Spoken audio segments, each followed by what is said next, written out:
레위기 23장 26절에서 44절입니다. 키워드는 절기들, 회개와 감사, 신자의 행복입니다. 여호와께서 모세에게 말씀하여 이르시되 일곱째 달 여름날은 속죄일이니 너희는 성회를 열고 스스로 괴롭게 하며 여호와께 화제를 드리고 이날에는 어떤 일도 하지 말 것은 너희를 위하여 너희 하나님 여호와 앞에 속죄할 속죄일이 됨이니라. 이날에 스스로 괴롭게 하지 아니하는 자는 그 백성 중에서 끊어질 것이라. 이날에 누구든지 어떤 일이라도 하는 자는 내가 그의 백성 중에서 멸절시키리니 너희는 아무 일도 하지 말라. 이는 너희가 거주하는 각 처에서 대대로 지킬 영원한 규례니라. 이는 너희가 쉴 안식일이라. 너희는 스스로 괴롭게 하고 이달 아흐렛날 저녁 곧 그 저녁부터 이튿날 저녁까지 안식을 지킬지니라. 여호와께서 모세에게 말씀하여 이르시되 이스라엘 자손에게 말하여 이르라. 일곱째 달 15날은 초막절이니 여호와를 위하여 이레 동안 지킬 것이라. 첫날은 성회로 모일지니 너희는 아무 노동도 하지 말지며 이레 동안에 너희는 여호와께 화제를 드릴 것이요 여덟째 날도 너희는 성회로 모여서 여호와께 화제를 드릴지니 이는 거룩한 대회라. 너희는 어떤 노동도 하지 말지니라. 이것들은 여호와의 절기라. 너희는 공포하여 성회를 열고 여호와께 화제를 드릴지니 번제와 소제와 희생제물과 전제를 각각 그날에 드릴지니 이는 여호와의 안식일 외에 너희의 헌물 외에 너희의 모든 서원제물 외에 또 너희의 모든 자원제물 외에 너희가 여호와께 드리는 것이니라. 너희가 토지 소산 거두기를 마치거든 일곱째 달 15날부터 이레 동안 여호와의 절기를 지키되 첫날에도 안식하고 여덟째 날에도 안식할 것이요 첫날에는 너희가 아름다운 나무 실과와 종려나무 가지와 무성한 나무 가지와 신의 버들을 취하여 너희의 하나님 여호와 앞에서 이레 동안 즐거워할 것이라. 너희는 매년 이레 동안 여호와께 이 절기를 지킬지니 너희 대대의 영원한 규례라. 너희는 일곱째 달의 일을 지킬지니라. 너희는 이레 동안 초막에서 거주하되 이스라엘에서 난 자는 다 초막에 거주할지니 이는 내가 이스라엘 자손을 애굽 땅에서 인도하여 내던 때에 초막에 거주하게 한 줄을 너희 대대로 알게 함이니라. 나는 너희 하나님 여호와이니라. 모세는 이와 같이 여호와의 절기를 이스라엘 자손에게 공포하였더라. 아멘. 절기들에 대한 내용이 이어지고 있습니다. 이 부분을 어떻게 읽으면 좀 지루하지 않고 생생하게 읽을 수 있을까 생각을 하다가 이런 생각을 해봤습니다. 이게 1년 전체 이스라엘 절기를 나열하고 있으니까 구약의 이스라엘 백성들과 1년을 함께 산다면 이런 절기들을 함께 하겠구나 이렇게 생각을 해보았습니다. 구약의 이스라엘 친구 한 명을 사귀었다고 생각을 하고 한번 오늘 부분도 마저 읽어보면 좋겠습니다. 26절부터는 속죄일 규례가 나옵니다. 레위기 16장에도 나왔던 것인데 여기서는 절기들에 대한 설명을 나열하는 중에 언급되고 있습니다. 일곱째 달은 유대인의 새해 하나님께서 애굽을 나오게 하신 다음에 약속된 땅으로 들이신 이후의 날을 기념하는 것이기 때문입니다.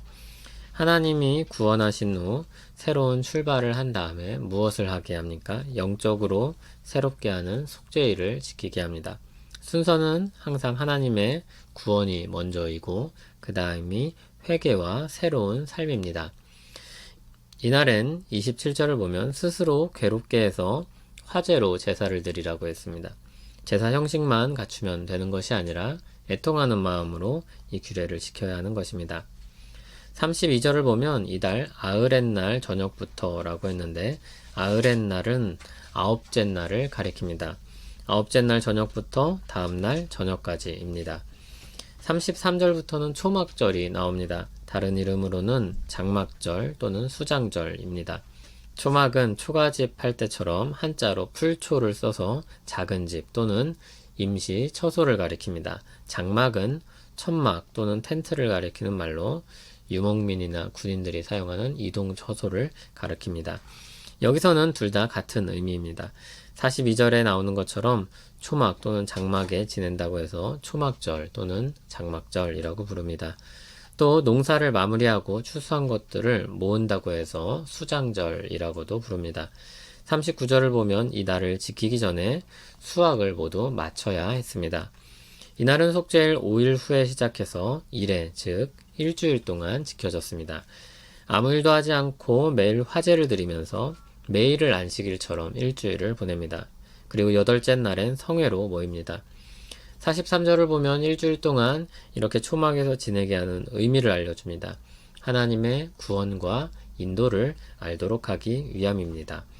사람은 쉽게 잊고 삽니다. 이것을 계속해서 기억할 수 있도록 구약의 이스라엘 민족에게 절기를 마련하신 것입니다. 전체를 한번 다시 정리해 보겠습니다. 먼저 안식일에 대해 말했습니다. 매주일마다 돌아오는 일상적인 날입니다. 그리고 본격적으로 절기들에 대해서 말하기 시작합니다. 유월절부터 이어지는 무교절을 말했습니다. 출애굽 사건을 기억하고 하나님의 구원을 새기는 날들입니다. 초실절과 칠칠절이 다음으로 나옵니다. 하나님이 주신 첫 수확과 마지막 수확을 감사하는 날입니다. 그리고 나팔절이 나왔습니다. 하나님이 주신 새로운 날을 기뻐하는 절기입니다. 그리고 속죄일이 나옵니다. 하나님 앞에 죄를 씻고 새롭게 하는 날입니다. 마지막으로 초막절과 성회가 나옵니다. 자신을 깨끗하게 한 후 하나님이 주신 것들을 가지고 기뻐하는 축제입니다. 이 절기들에 대해서 다 외우고 그럴 필요는 없지만 성경에 계속해서 나오는 배경이기 때문에 익숙해지면 좋을 것입니다. 전체 흐름을 보면 하나님의 창조와 구원을 기억하는 내용들로 채워져 있습니다. 안식일이 이 둘을 포함하고 있는 대표적인 절기라고 할 수 있습니다. 하나님의 창조 질서를 따라서 안식의 의미를 새기기도 하고 구원하셔서 새롭게 하신다는 의미로 안식을 새기기도 합니다. 하나님의 구원에 대한 반응으로서 백성에게 요구되는 것은 두 가지입니다. 회개와 감사입니다. 이게 우리 믿음의 선배들의 정리이기도 합니다. 구원받은 백성으로서 회개하는 것입니다. 그리고 감사는 너무나도 자연스러운 것입니다. 그 감사 안에는 하나님을 향한 찬양이 우선됩니다. 구원받은 사람의 가장 큰 삶의 방식이자 목적은 하나님께 영광 돌리는 것입니다. 다음으로 함께 기뻐하는 절기이기 때문에 그 안에는 이웃사랑이 포함되고 있습니다. 그러므로 이 절기들 안에 하나님 사랑과 이웃사랑이 다 들어 있습니다. 율법을 통해 이를 행하며 살게 하신 것입니다. 새언약 백성들에게 이 율법은 그리스도 안에서 새롭게 됩니다. 속죄를 위한 제사는 그리스도께서 이루셨기 때문에 우리에게 더 이상 반복되지 않습니다. 절기들에 포함된 제사들이 그리스도 안에서 다 무의미해졌습니다. 완성이 된 것입니다. 실체가 왔으니 그림자를 바라볼 필요가 없는 것입니다. 다만 이제 그분의 은혜에 대한 감사와 하나님을 향한 영광의 찬송이 우리의 의무가 되는 것입니다. 그리고 이웃사랑의 계명을 따라서 사는 것입니다. 하나님께 영광 돌리는 것을 항상 마음에 품고 우리에게 주신 삶을 열심히 살면서 우리 곁에 두신 또 이웃을 사랑하면서 살아가는 것입니다. 우리는 이 말씀을 읽으면서 하나님께서 예수 그리스도를 통해서 베푸신 구원의 은혜를 새겨야 할 것입니다. 우리는 율법을 지키는 생활 방식으로는 돌아가지 않습니다. 그리스도 안에서 이루신 것들을 말씀을 통해서 끊임없이 새기고 감사합니다. 성령을 따라서 행하는 삶을 살면서 주 안에서 새롭게 주어진 삶을 살아갑니다. 이를 위해서 우리는 기도합니다. 우리 연약한 모습들로 인해서 회개를 하기도 하고 하나님께서 계속해서 은혜 베풀어 주실 것을 구하며 기도합니다. 그리고 감사합니다. 그렇게 끊임없는 감사를 통해서 하나님께 영광의 찬송이 되는 것이 신자의 행복이며 삶입니다.